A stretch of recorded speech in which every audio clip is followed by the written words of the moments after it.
Je m'appelle Stéphanie Laurent-Finta, je suis ingénieure biomédicale, responsable du service biomédical à Gustave Roussy.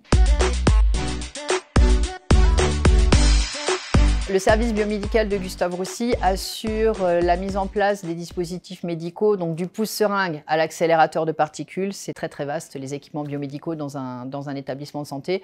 Et donc nous sommes là de la définition du besoin, l'installation, la remise en service, leur exploitation, jusqu'à leur réforme, de manière à ce que les secteurs de soins aient les dispositifs les plus appropriés pour leur fonctionnement. C'est technique et la responsabilité, oui, est importante.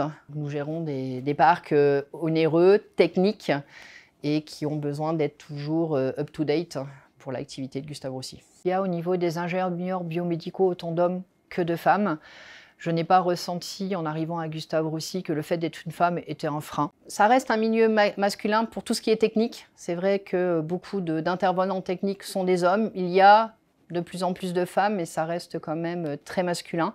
Non, je n'ai pas senti le besoin de devoir m'affirmer en tant que femme. J'ai affaire à des professionnels, je ne me suis pas sentie obligée de faire mes preuves en tant que femme. Alors oui, après je pense que c'est plutôt mon caractère de faire les choses, mais de là à dire qu'il a fallu que j'en fasse plus, peut-être, mais ça n'a pas été, je ne l'ai pas ressenti comme tel. Après oui, je fais les choses, je me donne à fond. Après, est-ce que je le fais parce que je suis une femme pour prouver les choses?